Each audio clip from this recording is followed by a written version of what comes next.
toda su alegría, canchucho florido, campo de armonía, trae en sus versos toda su alegría, le trae en su verso toda su alegría.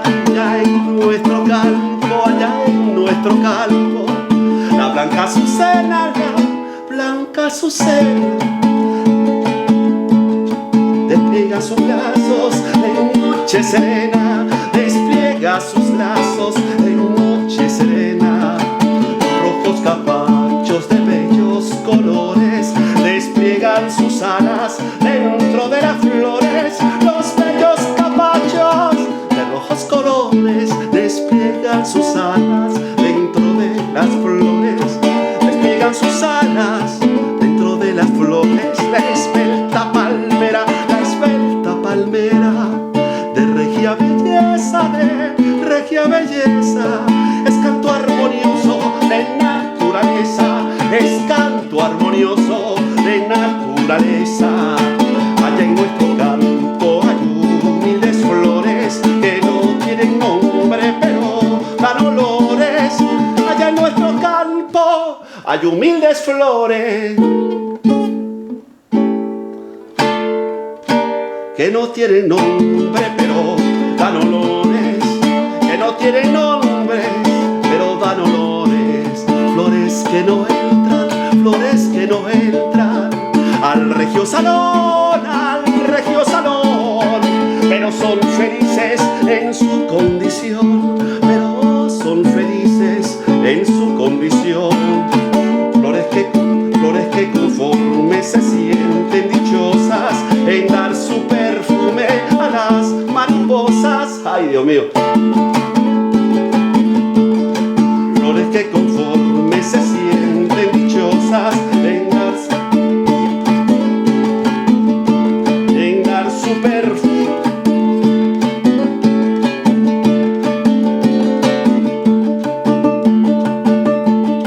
Flores que conforme se sienten dichosas en dar su perfume a las mariposas.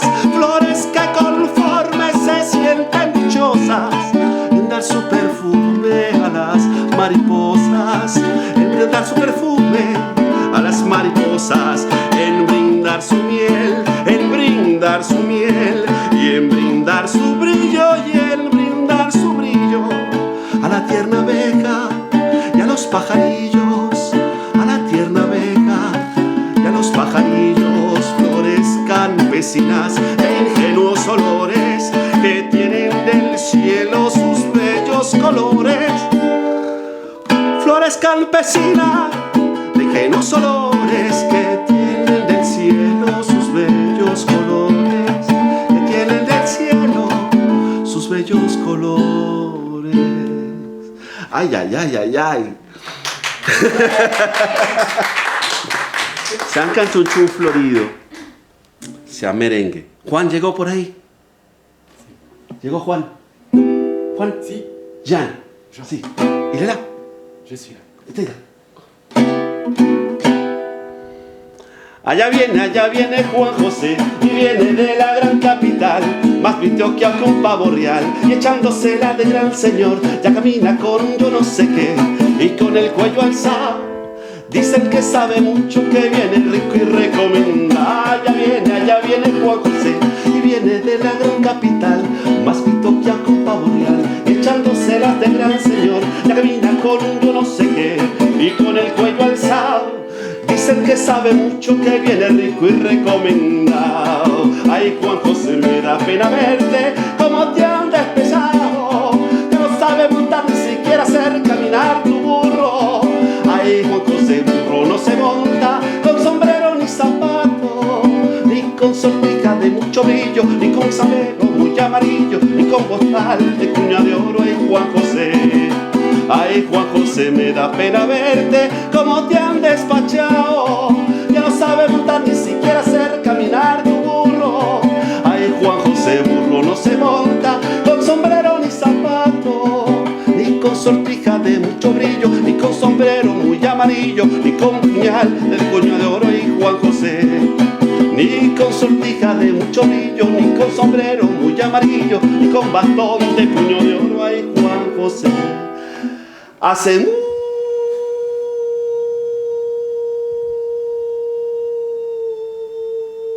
mucho tiempo il n'y avait rien. Et comme il n'y avait rien, il n'y avait pas des arbres, il n'y avait pas des nuages, il n'y avait pas des voitures, il n'y avait pas des masques, il n'y avait pas de gel hydroalcoolique, il n'y avait pas de compteurs, il n'y avait pas de public, il n'y avait pas de caméras, il n'y avait pas de lumière, il n'y avait pas de feu. Bizarre, une salle avec des feux électriques et des feux de bois. Il n'y avait rien. Alors le créateur a pris un peu de rien. Il a commencé à le malaxer, jusqu'à faire une belle sphère. Et quand il a fait cette belle sphère, il s'est rendu compte que dans les angles, il lui restait des débris, des gravats et des débarras.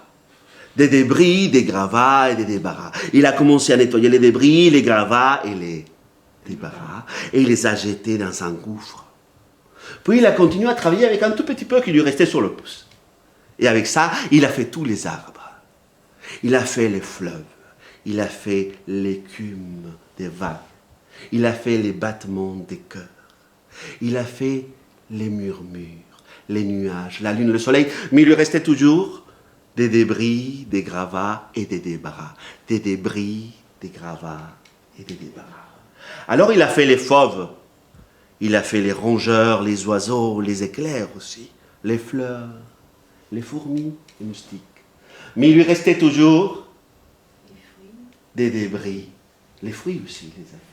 Mais il lui restait toujours des débris, des gravats, des débarras, des débris, des gravats, des débarras, et j'étais tout dans le gouffre. Et dans le gouffre, il y avait quelqu'un ou quelque chose qui s'est constitué, qui s'est construisait, quelque chose qui voulait exister, qui n'arrivait pas, qui avait du mal, qui a fini par prendre forme, et c'est ainsi qu'il est né. Le premier être humain.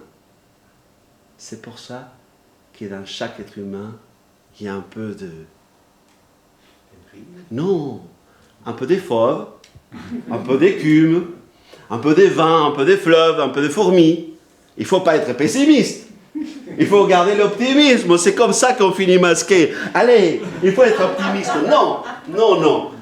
Un peu d'aigle, un peu d'oiseau, un peu des mers, un peu des battements de cœur. Et puis c'est comme ça qu'ils sont nés le premier homme et la première femme. Alors, mais quoi, la première femme et le premier homme vivaient dans leur case, et un jour, le premier homme a dit « C'est moi qui dois avoir le pouvoir !» Oh, oh. La première femme a dit « Non, non, non, c'est moi. » L'homme a dit « Non, non, c'est moi. » La femme a dit « Non, c'est moi. » Et l'homme a dit « Non, moi, parce que je suis plus fort. » La femme a dit « Non, moi, parce que je suis plus intelligente. » Ah, ça coûtait quand même cette fois. Et l'homme a dit non, moi, parce que je suis plus... trop. Courageux. La femme a dit non, moi, parce que je suis plus... Résistante. Ça, j'ai pensé à la même chose. Ça s'appelle de la télépathie. C'est parce qu'il y a un accouchement il n'y a pas longtemps dans ma famille. Et l'homme a dit non, moi, je suis plus... Fier. Plus quoi? Fier. Fier. Et la femme a dit non, moi, je suis plus... Séduisante. Et l'homme a dit non, mais c'est moi qui ai fait la maison. Et la femme a dit ouais, t'as fait la maison une fois, moi je la nettoie tous les jours. Ouais, c'est moi qui amène les patates, c'est moi qui amène les légumes, le coton, oui, mais c'est moi qui pile, c'est moi qui pétris, c'est moi qui tricote, c'est moi qui file. Alors l'homme a été fatigué et il est allé voir le créateur pour qu'il tranche. Il lui a dit, il faut que tu tranches, je ne peux plus. Il était encore accessible à l'époque, le créateur. Et l'homme lui a dit, non, le créateur a dit alors, c'est pas moi qui vais trancher, c'est toi. Et il lui a donné une machette. Il lui a dit, la prochaine fois que ta femme te dira que c'est elle qui doit avoir le pouvoir, tu prends la machette et tu lui coupes la tête. Alors le Créateur s'est arrêté d'être accessible parce qu'il ne voulait pas des problèmes. L'homme, il t'a laissé promener sur le bord du fleuve Orénoque avec sa machette, en essayant de trouver les accords de ses chansons parce qu'il y avait caméra et tout. Puis il a perdu sa machette. Puis il a pensé qu'il aimait bien ses galettes de maïs, sa case, son hamac, sa femme, et tout en pensant, il s'est retrouvé devant la porte de sa maison. Alors il a fait un peu comme on m'a appris ici, en France, depuis que je suis arrivé, qu'il fallait faire. Un peu comme quand on partait en plein Covid, en festival, et puis qu'on revenait le lendemain. Il a passé la tête derrière le linteau comme ça, il a fait « Coucou ! Coucou !» C'est un mot très français, coucou. C'est pas un mot qu'on dit ailleurs, et puis on le dit sur un seul ton de voix. Vous n'entendez jamais personne dire « Coucou !» On fait « Coucou, chérie, ça va? Tout va bien, mon amour ?» C'est moi qui dois avoir le pouvoir, qu'a dit la femme. Mais non, chérie, arrête de parler de ça, on va pas parler de ça, sois pas monothématique, on va parler d'autre chose. C'est moi qui dois avoir le pouvoir. Arrête, mon amour, mon petit bonbon de sucre, ma canne à sucre, ma caramelito de mélécoton. C'est moi qui dois avoir le pouvoir. Mais arrête de dire ça, c'est moi qui dois avoir le pouvoir, dit l'homme. Et là, la femme a sorti la machette que le Créateur lui avait donnée à elle et chaf! Elle a coupé la tête à l'homme. Alors le Créateur est descendu, je ne sais pas s'il est monté ou descendu, mais il est arrivé en tout cas. Il a pris la tête de l'homme, il la lui a recollée sur les épaules, il lui a dit « Mon gars, c'est toi qui vas avoir le pouvoir, parce que toi, tu vas en avoir besoin. » Puis, l'histoire afro-caribéenne dit que la femme est partie avec le Créateur pendant 7 jours et 7 nuits, pendant lesquels le Créateur lui a dit certains secrets que nous, les hommes, ne connaissons toujours pas. Et c'est depuis ces jours-là que nous, on pense. Enfin, on nous fait croire, et certains le croient, que c'est nous qui avons le pouvoir. Mais on ne sait toujours pas ce que le Créateur a dit à la femme. Et coloris coloré, cette histoire, elle est terminée. Merci beaucoup de l'avoir écouté.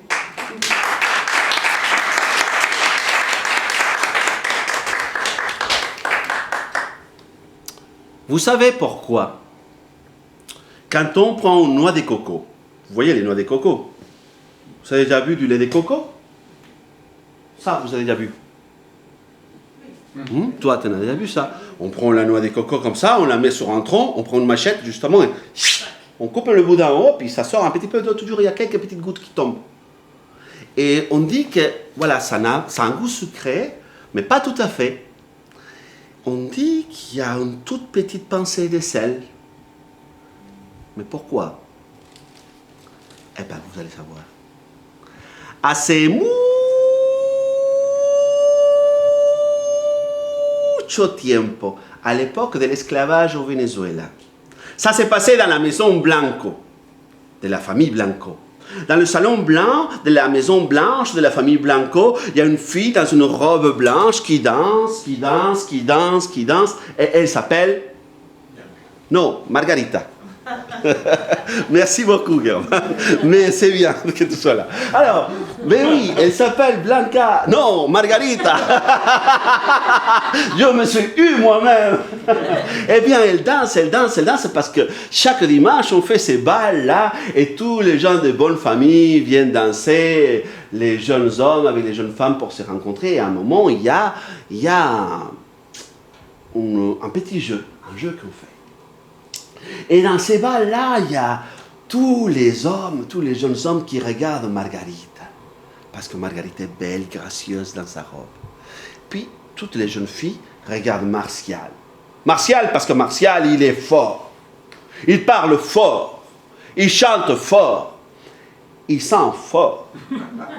Martial, c'est pas un homme en... On peut dire que c'est un homme en métal, mais pas un homme en plomb, plutôt en or et en argent. Alors, toutes les jeunes filles regardent Martial et tous les garçons regardent Marguerite. Bon, enfin, on ne sait pas, c'est ce que dit l'histoire. Après, il y a aussi un garçon qui s'appelle aussi Blanco, et lui aussi il regarde Marguerite.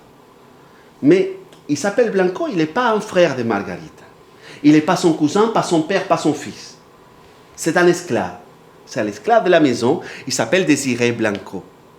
Parce que les esclaves, à l'époque, prennent le nom des familles de la maison qui les possède. Et il regarde avec les yeux pleins de passion et de lumière. C'était Margarita, là. Et puis soudain, on entend ragatatatan, ragatatatan, ragatatatan, tan, tan, tan, tan. Il y a les lumières qui s'éteignent, les lampes, les bougies. Et c'est le moment de traverser le San Juan. C'est des maisons pas aussi vieilles que celles dans laquelle on se trouve en ce moment-là, mais centenaires aujourd'hui, avec des murs en terre larges comme ça, qu'on appelle tapia, et des couloirs qui vont depuis le salon jusqu'au patio, très étroits. Et alors tous les jeunes gens doivent traverser ces couloirs-là, très sombres, ils marchent dedans, et c'est le moment où les hommes, les garçons, peuvent se rapprocher des jeunes filles pour leur dire un mot tendre, ou caresser doucement une main, ou un petit peu les cheveux. Vous profitez pas, les gars, là, c'est que vous êtes dans le noir. Et puis dire quelque chose de doux, et puis Margarita, elle avance avec le cœur qui bat la chamade. Parce que ce que je ne vous ai pas dit, c'est que pendant la danse, les jeunes filles regardent Martial, merci, les jeunes hommes regardent, mais Margarita, elle ne regarde pas Martial. Margarita, elle regarde Juan. Juan qui a des idéaux, Juan qui est fragile, Juan qui est doux. Et Juan, lui, il regarde ses idéaux. C'est comme ça que ça se passe. Alors Margarita, elle avance avec les petits doigts comme ça qui font comme des ailes de papillons. Et elle attend que que Juan s'approche, qu'elle dise quelque chose, qu'elle vienne papillonner près de ses oreilles. Elle avance. Et rien ne se passe, elle avance. Et rien ne se passe, et elle avance. Et puis, soudain, quelqu'un lui tient la main. Et elle sent son bras, et elle a la chair de poule. Et le courant monte par sa colonne vertébrale jusqu'à la coronille, et puis ça lui fait un sourire. Elle ouvre les yeux, elle est en train de sortir du San Juan, et là, elle tourne son regard, et elle voit que c'est... je vois des aficionados du feu de l'amour, que c'est Juan. Et Juan regarde Margarita. Et Margarita regarde Juan. Et Juan regarde Margarita, et Margarita regarde Juan. Et Juan regarde Margarita, et Margarita regarde Juan. Et Juan dit, excusez-moi, je n'ai pas fait exprès. Alors, Margarita doit attendre le prochain dimanche, la prochaine fête, le prochain bal, dans lequel Désiré la mange doucement des yeux, et soudain, rakatatatan, rakatatatan, rakatatatan, tan, tan, tan. Tous les garçons regardaient Marguerite. Toutes les filles regardaient Martial, sauf Margarita qui regardait Juan, qui lui regardait ses idéaux.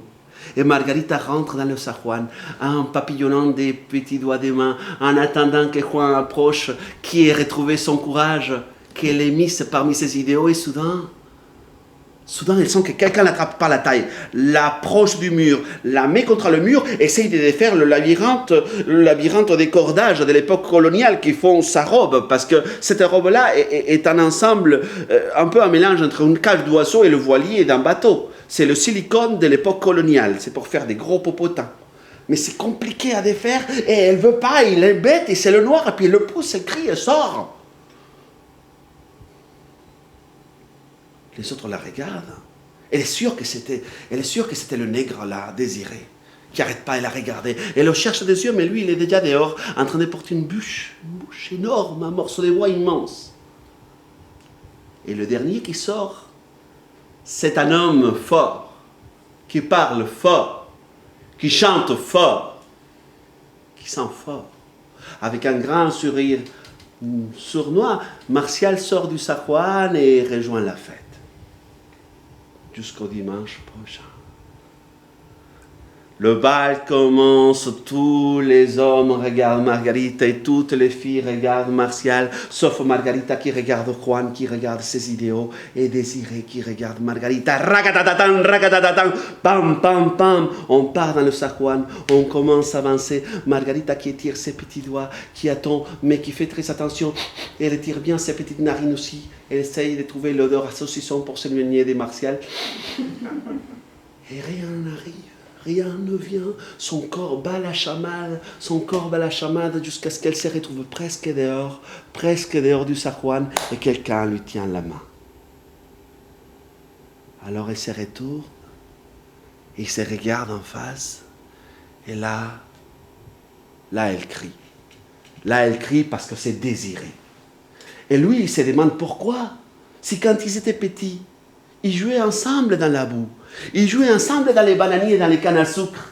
Ils jouaient ensemble avec les petites poupées faites dans un morceau de maïs. C'était sa mère à lui, à Désiré, qui avait allaité Margarita en plus. Et pourquoi maintenant elle crie? Pourquoi maintenant elle crie? Alors, il met ses jambes à son cou, j'ai jamais compris cette expression. Il rentre dans le San Juan et il disparaît dans l'obscurité du San Juan. Et les gens viennent voir Margarita, lui demandent « Qu'est-ce qui t'arrive ?» Elle dit « Je ne sais pas, j'ai dû toucher un crapaud, un cafard. » Et lui, il entend ça, et ça tombe comme un pavé dans son cœur. Et puis le temps passe. Le temps passe et les fleuves commencent à devenir rouges. Ça commence à être les batailles dans le pays. Les batailles parce que le pays cherche à se libérer de l'Espagne. Alors, tous les hommes sont partis en guerre, certains d'un côté, certains sont royalistes, certains sont indépendantistes. Il reste quand même quelqu'un dans les fermes, un homme qui doit assurer le bonheur de tous, les finances, un homme fort, grand, qui sent fort. Martial, il reste là. Et un jour, il vient chercher un calèche. C'est fini des fêtes. Il vient chercher dans une petite calèche la petite Margarita qui sort dans son silicone de l'époque coloniale, s'assoit dans la calèche, et puis c'est Désiré qui va conduire la calèche, et puis il part. Ils partent vers la plage, parce que ça se passe dans la côte orientale du Venezuela, vers la mer, à l'Orient.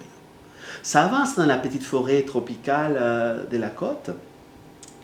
Et pendant qu'ils avancent, soudain, il y a des hommes qui arrivent d'un côté et d'un autre, des hommes avec des machettes, surtout certains avec des lances, des hommes noirs, qui commencent à parler une langue que Martial il ne connaît pas, et Martial il s'élève. Un homme grand et fort comme lui, il fait ce qu'il doit faire. Il dit, faites-lui ce que vous voulez, mais ne faites pas de mal. Alors, Désiré prend la parole. Il leur parle dans leur langue. Et il voit qu'il a des petites marques, des traces sur son visage. Ils le reconnaissent. Il s'incline et il s'en va. Alors, lui, il descend de la calèche, Martial le félicite, lui donne quelques morocotas, que c'est comme des piastres, des grands sous. Il lui dit bravo, le félicite et puis lui dit de prendre congé pour la journée. Le chasse presque, et puis il prend la calèche, lui, et il part avec Margarita. Il part à un endroit chez nous qui s'appelle Los Techos, les toits. C'est en bord de mer et c'est un mirador qui donne sur l'océan. Et ces miradors-là, si vous prenez le petit chemin qui est sur le côté du mirador, vous vous retrouvez au-dessus du mirador, comme si le mirador était un plafond. Et vous pouvez marcher sur le flanc de la montagne avec un petit plafond en pierre comme ça, et Martial amène là Margarita jusqu'à un moment où il se retrouve dans un cul-de-sac. Il y a le mur d'un côté, il y a le mur en face, en bas, la falaise, la mer, 10 mètres, puis derrière le chemin.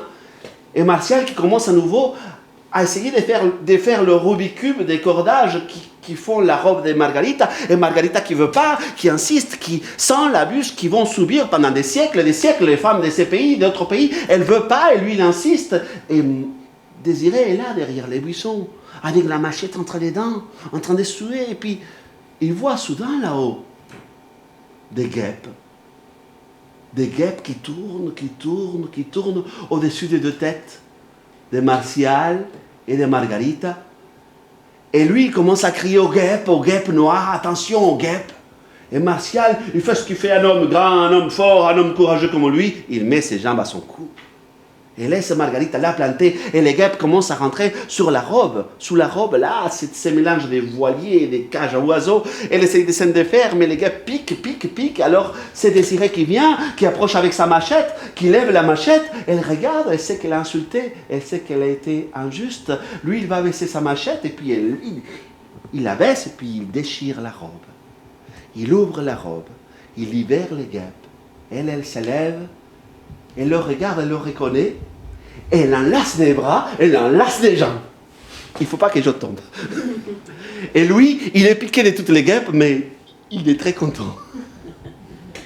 Alors là, ils sautent ensemble, ils sautent dans la mer, et pendant cette fraction de siècle, ils s'en souviennent de tous les moments où leur couleur de peau n'avait rien à faire de leur amitié.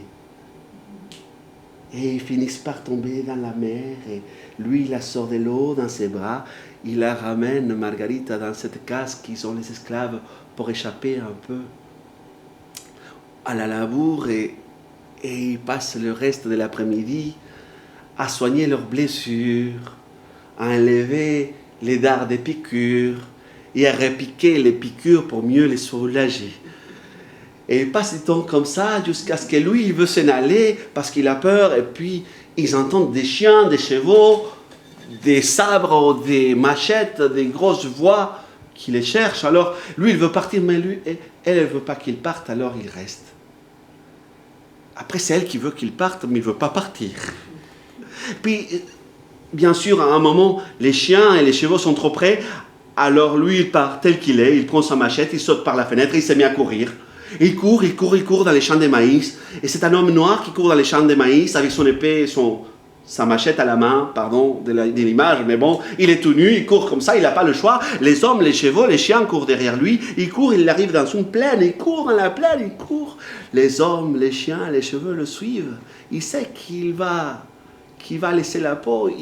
Il écarte ses bras, il attend les balles. Il a promis qu'il reviendrait chaque nuit de lune pleine à l'écurie la revoir, elle, si jamais il survivait. Il sait qu'il a laissé dans son ventre la petite graine qui va pousser. C'est pas grave ces balles, c'est pas grave ces blessures, il les attend. Et soudain, il voit de la poussière devant lui. Des centaines, peut-être des milliers de chevaux, des hommes avec des lances, des épées qui viennent vers lui, mais des milliers. Et il se dit, c'est pas un peu exagéré quand même? Alors il se retourne parce que de l'autre côté ils sont moins nombreux, mais il y en a autant. Il est au milieu d'un champ de bataille. C'est les patriotes contre les royalistes. Alors il doit décider de quel côté il va y aller. Et c'est comme ça qu'il devient le premier homme noir, tout nu, à se battre pour son pays. La bataille continue, lui va de bataille en bataille, et chaque nuit de lune pleine, il vient la visiter à l'écurie. On voit le ventre grandir, s'arrondir, le bébé il naît. On lui coupe les cheveux très très courts pour qu'on ne se rende pas compte que lorsqu'il pousse, ils deviennent un peu moins lisses. Il est très clair de peau, il commence à prendre un peu des couleurs, mais on dit que c'est le soleil. Puis il est un peu carré. Juanito. Et d'ailleurs, c'est vrai, c'est pas une invention. Juanito. Juanito va, Juanito viene. Et quand on demande à Martial, on demande à Juanito d'appeler Martial papa, Juanito, il n'est pas trop d'accord. Le temps passe. Et un jour, pendant une bataille qui s'appelle Carabobo, où ils sont en train de se battre, il y a Désiré qui est là, il y a Martial aussi qui fait partie. Et Désiré tombe à terre, blessé à l'épaule. Mais en même temps, d'un autre côté, il crie qu'ils ont gagné, que la bataille est finie, que la guerre est finie. Et il sait qu'à ce moment-là, Martial a pris son cheval et qu'il part à la ferme, à la maison Blanco, qu'il veut se venger. Alors Désiré aussi, lui, il monte, mais il arrive trop tard. Pendant qu'il monte, qu'il chevauche, dans l'écurie de la maison Blanco, il y a Martial qui dit « Juanito, Juanito, Juanito, venga acá. Juanito, te estoy buscando. Laissez-moi tranquille. Juanito, il faut obéir à son père. Tu n'es pas mon père. Bah justement. » Et Juanito sort par la porte de derrière. Et Martial le suit avec son arme. Et il le trouve en face de lui. Mais ce n'est pas un petit homme de 3 ans, 4 ans, non. C'est un grand gaillard d'1,80 m, avec une blessure à l'épaule. Il s'appelle Désiré, et derrière lui, il y a 14 soldats indépendantistes qui tirent en même temps. Alors Martial, il tomberait par terre. Et Désiré aussi, de l'autre côté. Alors Juanito vient le chercher. Désiré prend sa tête entre ses mains et lui dit, Papa, qu'est-ce qui t'arrive? Papa, qu'est-ce qui t'arrive? Papa, pourquoi tu pleures? Pourquoi tu pleures, papa? Les hommes, ça pleure pas. Qui t'a dit que les hommes, ça pleurait pas? Les hommes, ça pleure. Sinon, la mère, elle serait faite de quoi? Les hommes, ça pleure. Si tu as envie de pleurer, pleure. Sinon, jamais tu ne pourras trouver le sourire quand tu le voudras. Et quand il finit de dire ça, Désiré, il s'élève tout en laissant son corps là où il est. Il marche jusqu'à l'écurie, il cherche Margarita, il la cherche, il la trouve là-bas, elle aussi, dans le foin, avec une petite broche rouge sur la poitrine. Et soudain, elle aussi, elle vient dans ses bras, et ils se mettent à danser, en laissant leur corps jeté par terre. Mais eux, ils dansent. Et leur danse devient le vent dans les palmiers. Leur danse devient la force de la vague sur le sable. Leur danse et leur rire, leur bonheur deviennent ces petites larmes aussi, ces petites gouttes de sel, d'eau salée qui sont tombées dans le lait de coco, des noix de coco vénézuéliens. C'est pour ça que quand on ouvre une noix de coco, il y a une petite pincée de sel dedans. Parce qu'on la prend, cette noix de coco. On va la boire, elle est belle, on sait qu'elle est bonne. On prend la machette, on l'ouvre, on casse. Quelques gouttes tombent. Et quelques gouttes tombent, toujours. Parce que l'amour, la joie, l'amitié, ça nous coule bien. Ça nous vit bien, si ce n'est en liberté. Et coloring coloré, cette histoire, elle est terminée. Voilà la noix de coco pour vous. Merci beaucoup. Alors, un petit peu de joie là dans cette histoire alors. Ah, c'est mucho tiempo, il y avait un type qui marchait avec un âne. L'homme marche avec son âne et l'âne il ne veut pas marcher. Alors l'homme il tire son âne mais l'âne il n'avance pas. L'homme pousse son âne, mais l'âne n'avance pas. Alors l'homme essaye de soulever son âne, mais l'âne n'avance pas. Il monte sur l'âne, mais l'âne n'avance pas. Alors, une vieille dame qui passe par là. L'homme regarde l'âne, l'âne regarde l'homme. Aucune différence. La vieille dame passe par là et dit à l'homme, « Est-ce que vous voulez faire avancer votre âne ?» Eh bien, si vous voulez faire avancer votre âne sur ce chemin, il faut prendre un petit bout de piment qui pousse sur le bord du chemin et il faut lui frotter les fesses avec ça. Je ne vais pas faire ça à mon âne. Si vous voulez faire avancer votre âne, elle va. Elle marche doucement. Alors l'homme regarde l'âne. L'âne regarde l'homme.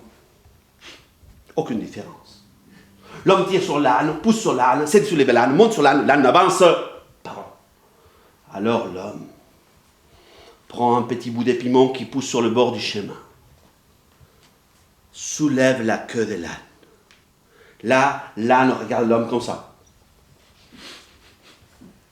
L'homme approche le piment. Aucun animal n'a été blessé pendant le tournage de cette histoire. Il approche, et puis il ne faut pas l'essayer à la maison avec le mari, ni avec les grands-parents, enfin, avec le chien. Il approche, il dit...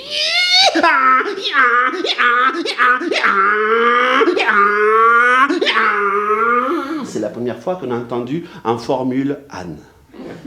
L'âne court, l'homme court derrière l'âne, mais il n'arrive pas à le rattraper. L'âne court. L'homme n'arrive pas à le rattraper, mais il arrive à rattraper la vieille dame. La vieille dame, elle court pas vite. Et madame, je fais comment pour rattraper mon âne maintenant?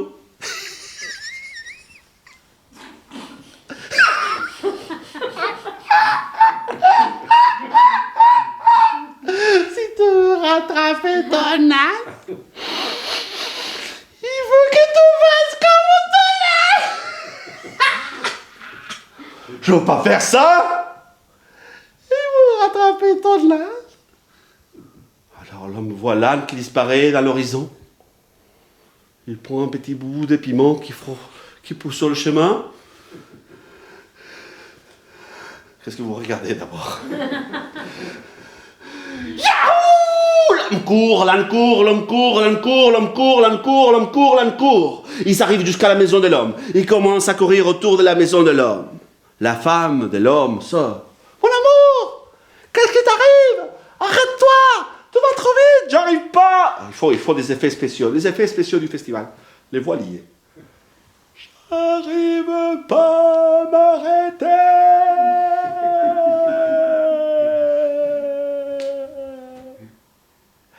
Aide-moi, comment tu veux que je t'aide? Prends un peu de piment dans la cuisine et frotte-toi le derrière avec ça. Je vais pas faire ça! Arrive alors la question à 1000 €. Est-ce que tu m'aimes? L'amour, le dernier espoir de l'humanité. Est-ce que par amour, Claire, par amour tu l'aurais fait?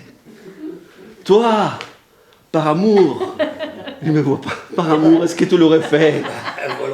Ah, allez, bien, on l'applaudit, merci beaucoup. Eh bien, il l'a fait, elle l'a fait, il s'est mis à poursuivre, à poursuivre son mari, mais elle n'arrivait pas non plus à le rattraper. Alors il y a la voisine qui s'est mise à courir derrière elle, dans les mêmes conditions, le mari de la voisine, puis le cousin, puis le grand-père, et comme tout le monde connaissait quelqu'un dans ces villages, bientôt tout le village était en train de courir. Et c'est ainsi que sont nées les grandes villes. Paris, Tokyo, New York. Tout le monde court et plus personne ne sait pourquoi. Tout ça, c'est à cause d'une vieille dame et d'un âne et d'un petit bout de piment. Si jamais vous voyez quelqu'un qui court tout le temps jusqu'à nous faire porter des masques, si vous voyez quelqu'un qui court tout le temps et qui ne sait pas pourquoi, vous pouvez lui raconter cette histoire et vous lui offrez un petit bout de piment. Voilà.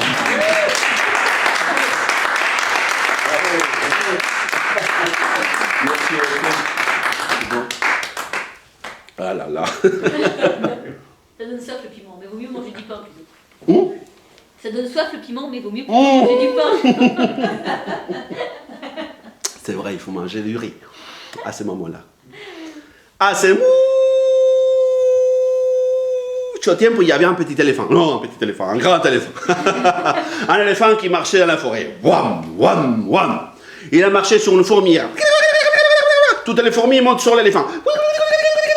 L'éléphant. Toutes les fourmis tombent. Sauf une. Clotilde, la première fourmi martyre. Elle reste collée là, au cou de l'éléphant. Et toutes les fourmis qui sont par terre se mettent à crier ensemble. Étranglez-le, Clotilde! Étranglez-le! Et voilà, l'histoire de Clotilde, la première fourmi martyre. Alors, celle-ci, c'est l'histoire d'un grand dictateur. Depuis qu'il est monté au pouvoir, il est aussi monté des poids. Il a imposé un régime à son peuple, il a mis tout le monde au régime. Lui, il grossit, il grossit, il grossit, il grossit, et les gens de son peuple maigrissent, maigrissent, maigrissent, maigrissent, maigrissent, maigrissent, maigrissent, maigrissent, maigrissent. Un jour, il va parler à son peuple, et pour ça, il ouvre grand sa bouche. Et juste au moment où il va parler, il y a un petit perroquet qui apparaît sur le bord de la fenêtre. Un petit perroquet de rien du tout qui s'est mis à chanter. Je suis Parolélé le perroquet, et je n'avais le pièce en or.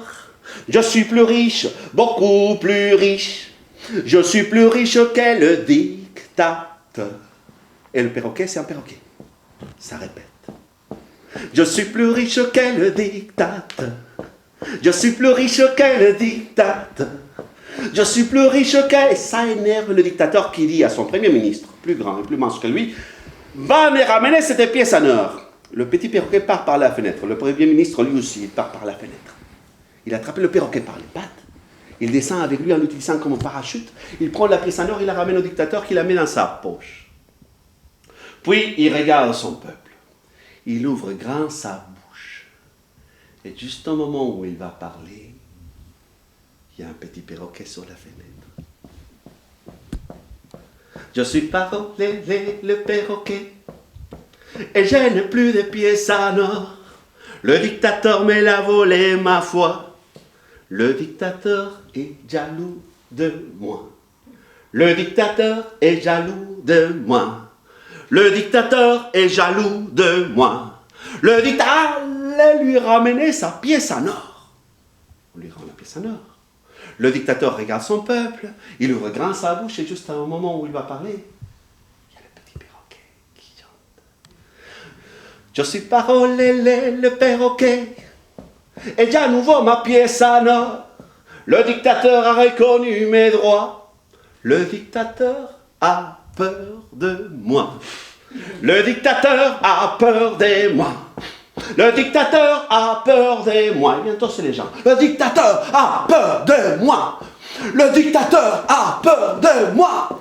Le dictateur a peur. Il y en a marre des tortues. Les hérissons sont dans la rue. Il y en a marre des tortues. Les hérissons. Non, il n'y en a pas marre des tortues parce qu'ils vont arriver tout à l'heure. Les hérissons sont dans la rue. Le dictateur a peur de... Allez, mais ramenez ces perroquets. Le perroquet part par la fenêtre. Le premier ministre, lui aussi, il part par la fenêtre. Mais cette fois-ci, il rate le perroquet. Il tombe de 3 étages. Et il se casse un os qui s'appelle le crucifix trixipital.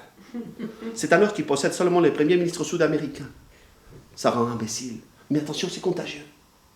Le perroquet part dans la forêt amazonienne. On l'attrape dans un filet.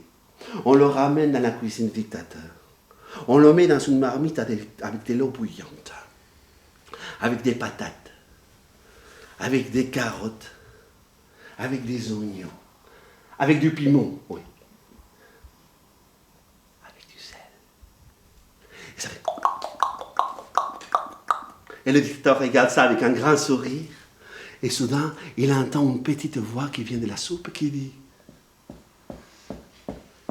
je suis parolé, le perroquet, et je prends très bon bain chaud. Le dictateur me donne un bain. Va, dictateur, fais-moi un shampoing. Là, le dictateur met les mains dans l'eau chaude, attrape le perroquet, il commence à le mordre, le perroquet. Je suis parolé, le perroquet, et j'ai une belle pièce en or. Le dictateur me fait un petit massage avec ses dents. Le dictateur est mon servant. Alors le dictateur attrape le perroquet, ouvre grand sa bouche, et il l'avale tout entier avec son bec, avec ses pattes et avec ses plumes. Puis il monte parler à son peuple. Pour cela, il ouvre grand sa bouche. Et il commence à parler, et il dit: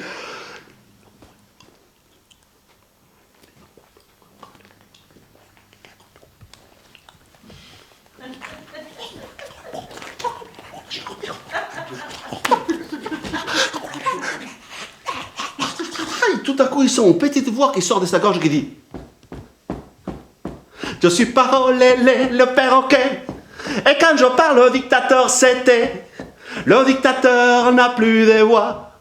La nouvelle voix de ces messieurs, c'est moi. Alors il sent ses jambes qui se mettent à trembler, ses hanches qui se mettent à déhancher, et il commence à danser. Je suis parolé, le perroquet. Et c'est ainsi que le dictateur a inventé la salsa. Il fait alors quelque chose de normal, chez une mentalité totalitaire. Il prend son épée et il tue le perroquet. Il sent quand même un petit malaise. Il tombe raide par terre. Sauveur des dictateurs sans frontières vient voir ce qui est arrivé au pauvre dictateur. Et il voit une petite tête verte qui sort de sa bouche qui dit: je suis parolé, le perroquet. Voici que le travail est terminé. J'ouvre mes ailes colorées. Je vous salue puis je m'en vais. J'ai d'autres dictateurs à rencontrer. rencontré, d'accord. Et il s'est envolé, l'histoire aussi, merci beaucoup d'avoir été. Merci bien. On part sur une petite dernière, avant d'arriver aux tortues. Comment s'appelle déjà le groupe? Careta Pipoca. Ah, répète. Careta Pipoca. Careta Pipoca, on va entendre un groupe de musique qu'on va entendre tout à l'heure avec des musiques du sud, bien chaleureuses. Careta Pipoca. Hace mucho tiempo, il y avait 3 moines. C'est une transition, ça s'appelle. Je ne fais pas des pubs de mayonnaise, ne vous inquiétez pas. Il y a 3 moines. Ils sont en train de méditer autour d'une bougie. Il ne faut pas parler. Soudain, il y a une fenêtre qui s'ouvre. Le vent souffle. Éteint la bougie. Alors il y a un moine qui dit. La bougie s'est éteinte. Le deuxième dit. Il ne fallait pas parler. Le troisième dit. Il n'y a que moi qui n'ai pas parlé.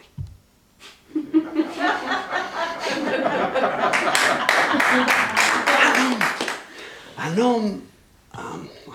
maître, un grand maître, est en train de faire sa méditation et son disciple vient le voir et lui dit « Maître, j'aimerais que tu m'expliques l'importance du silence. » Ben, je ne peux pas en ce moment, je suis en train de faire ma méditation. « Maître, s'il te plaît, c'est urgent pour moi. Je voudrais que tu m'expliques l'importance du silence. » Ce n'est pas le moment, mon fils, je te dirai plus. « Maître, j'insiste, c'est primordial pour moi que tu m'expliques maintenant quelle est l'importance du silence. » Très bien. Suis-moi. Ils arrivent jusqu'à dans un ravin, devant un ravin, et il y a une branche. Il dit, mon fils, avance sur la branche en te tenant avec tes mains et puis en marchant avec tes pieds. Alors, le disciple le fait. Maintenant, suspends-toi de la branche avec tes 2 bras. Le disciple le fait. Maintenant, tiens-toi aussi avec ta bouche. Le disciple le fait. Maintenant, lâche une main, lâche l'autre. Maintenant, tu comprends l'importance du silence. Alors, c'est mucho tiempo. Hace mucho tiempo. C'est une histoire traditionnelle qui vient de chez nous, qui vient de chez vous, donc qui vient de chez nous aussi. Qui vient d'un peu de partout. C'est une histoire qu'on peut raconter par les temps qui courent. Pas les temps de Christ, les temps de Noël. À l'époque, il y avait dans ces villages un maréchal ferrant qui vivait dans une maison un peu comme celle-ci. Pas aussi belle, mais aussi avec un caractère fort comme ça. Et devant cette maison, il y avait un manguier, avec des mangues, bien sûr. Qui, les gamins, toujours, ils venaient voler les mangues. C'était embêtant. Là, il y avait le maréchal ferrant qui n'avait pas beaucoup de travail parce qu'il n'y avait pas beaucoup de gens qui passaient. Et un jour, venait depuis l'autre côté de la colline un homme sur un âne. À côté, il venait son disciple. L'homme qui venait sur l'âne, il avait des longs cheveux, une longue barbe. On dit qu'il est né par ces temps-ci. Et l'âne, il lui manquait un fer, alors il boitait. À côté, il venait Pierre. Alors ils se sont approchés, Pierre a frappé à la porte. La porte s'est ouverte.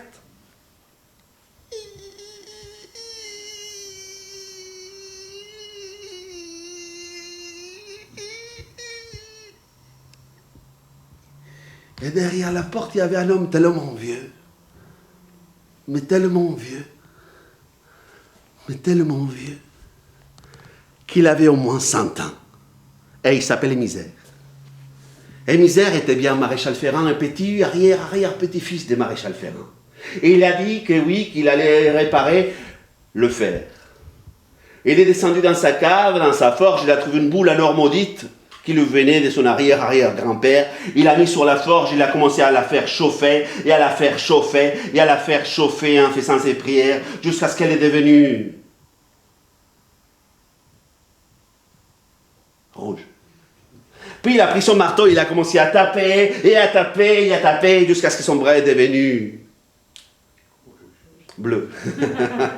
Bleu, tellement il avait frappé. Après, il a ramené le fer, il l'a mis à la patte de l'âne. Quand on a voulu lui payer, il a dit, ce n'est rien, ce n'est rien. Un jour le Seigneur, mais l'oreille connaîtra. Et puis, il ne s'est pas tombé dans l'oreille d'un sourd. On lui a dit, tu ne sais pas qui t'a devant toi. Vas-y, demande-lui quelque chose. C'est le moment des cadeaux. Demande-lui quelque chose. Arrêtez, vous êtes des fous. Vous voulez que je sorte mon fusil? Profite donc, vieil homme. Demande-lui quelque chose. Le vieux, il a réfléchi un peu pour se moquer d'eux. Il a dit, je voudrais. Et Pierre qui s'approche dit, demande-lui le paradis. Demande-lui le paradis terrestre, il peut te le donner. Laissez-moi tranquille. Je veux que celui qui s'assoit sur ma chaise ne puisse jamais s'élever sans mon autorisation. Ainsi soit-il, a dit l'autre qui n'était pas encore crucifié. Deuxième vœu. Demande le paradis terrestre, je te dis, laissez-moi tranquille. Je veux que celui qui monte dans mon manguier pour voler les mangues ou pas, celui qui monte dans mon manguier tout court, qui ne puisse descendre sans mon autorisation. Ainsi soit-il. Troisième vœu. Demande le paradis terrestre. Je veux que celui qui rentre dans ma tabatière ne puisse jamais sortir sans mon autorisation. Ainsi soit-il. Puis ils sont partis. Puis lui, il a attendu longtemps. Il a attendu jusqu'à ce qu'il est arrivé. Un gars appelé Victor. Le type, il pesait à l'époque 365 kilos. Il ne marchait pas, il roulait. Il s'est assis avec Misère. Ils ont discuté longtemps. Misère lui a raconté des bonnes, des vertes et des pas mûres. Et quand Victor a voulu partir, il ne pouvait pas. Parce qu'il était collé à la chaise. Et qu'il n'avait pas l'autorisation. Alors Misère lui a donné l'autorisation de partir. Et Victor est parti en roulant, en courant, tellement qu'il a maigri un tout petit peu et qu'il est arrivé ici en France pour vous raconter ces histoires. Mais Misère était resté là, il s'était rendu compte que l'histoire des miracles était vraie. Alors, comme il s'est dit que c'était vrai, il a dit, un jour des forgerons, il a dit, mais je vendrai mon âme au diable si j'avais encore la même opportunité. Il avait à peine dit ça qu'un type est apparu sur la porte. Très Christophe, les sans démons envoyés des enfers, avec le nez tellement crochu qu'il lui rentrait dans la bouche, avec le menton tellement en galoche qu'il lui arrivait au front, avec des cernes tellement longs qu'il lui arrivait jusqu'aux genoux qu'il pouvait faire des bigoudis. Très Christophe les a regardés, Misère, et lui a dit, si tu veux, je peux te donner ce que tu veux, qu'est-ce que tu souhaites. Tu aimerais avoir, dit Misère, 100 ans encore à vivre, tout beau, tout jeune, tout riche, faire le tour du monde. Bien sûr. Mais dans 100 ans, je viens te chercher. Bien sûr, d'accord.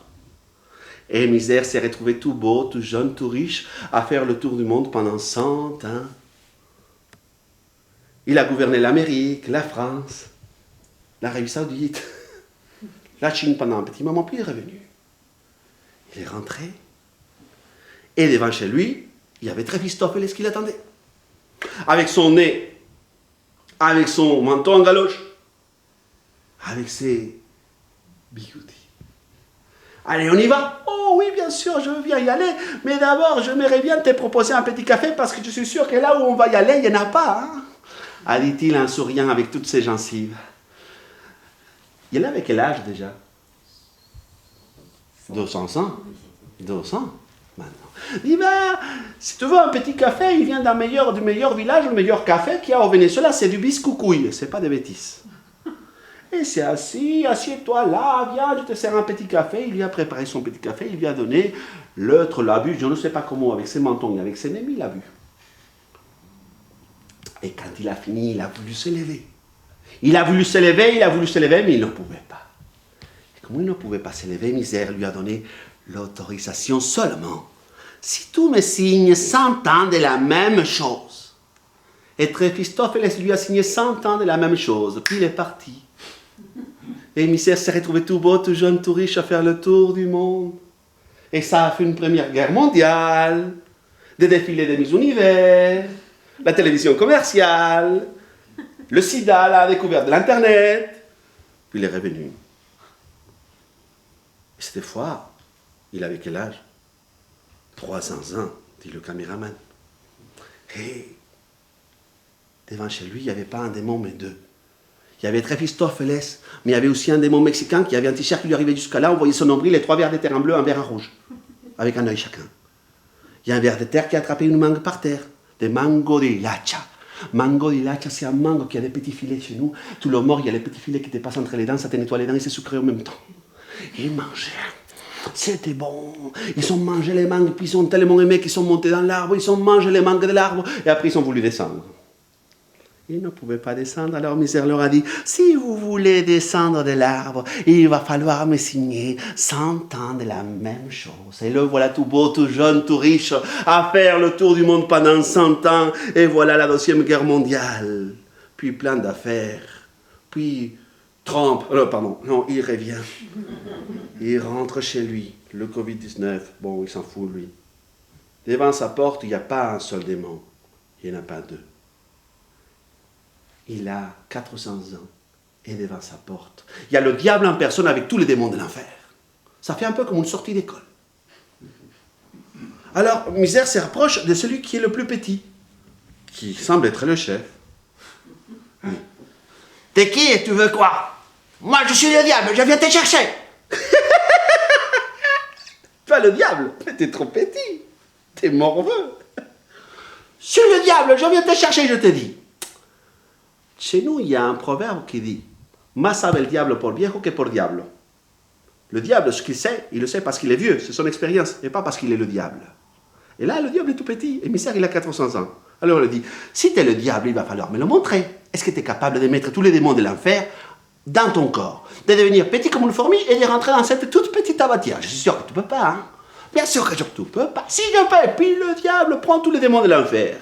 Devient tout petit comme une fourmi, rentre dans la tabatière, Misère ferme la tabatière, la ramène dans sa forge et commence à la faire chauffer. Et à la faire chauffer, et à la faire chauffer jusqu'à ce qu'elle devienne rouge. Puis prend son marteau, il commence à taper, et à taper, et à taper. Tous les matins à 5 heures du matin, quand le coq fait kikiriki chez nous, jusqu'à ce que son bras devienne bleu. Et tous les matins, il fait ça, et tous les diables et tous les démons crient, demandent pardon. Mais il y a un problème. Il n'y a plus de diables.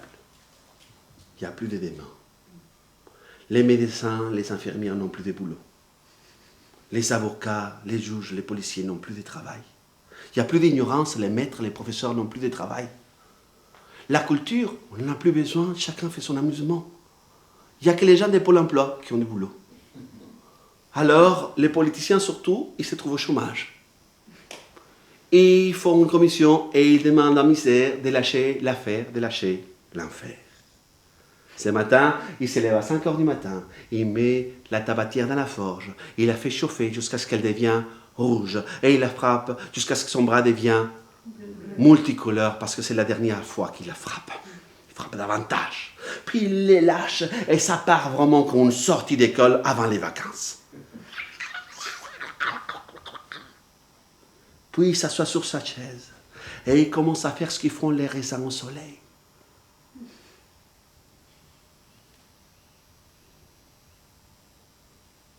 Puis il monte au ciel, qu'on dit. Il lève sa main, il frappe à la porte s'ouvre.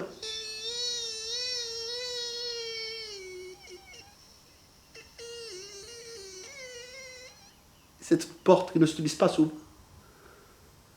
On ne l'ouvre pas tous les jours. Derrière la porte, il y a Pierre. Je dis bien, qu'est-ce que tu viens faire là? Moi, j'ai trompé le diable et les démons pendant des siècles. Oui, mais moi, je t'ai dit 3 fois de demander le paradis et t'as dit non. Alors, boum! Même les chiens aboient. Misère fait demi-tour, il va en enfer, il lève la main et ça fait... C'est automatisé. Ça s'ouvre. Derrière la porte, il y a Tréphistophéles, avec son nez crochu qui lui rentre dans la bouche, son menton en galoche qui lui arrive au front, et ses cernes en bigoudi, qui lui dit... Ah! Il ferme la porte, on va voir le diable, il dit là, le type là, qui nous a frappé, qui nous a brûlé, là, il va nous frapper encore. Alors le diable dit...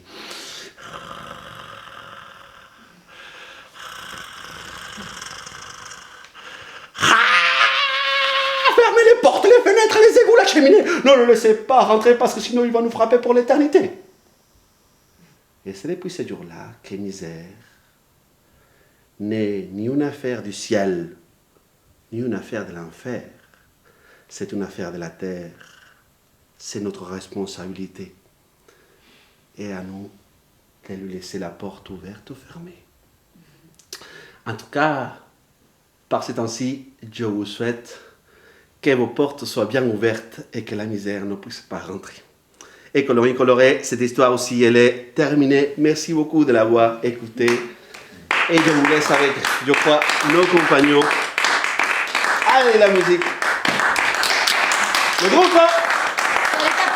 Ah, Tareta Pipoca. Merci beaucoup. Merci. Merci, monsieur.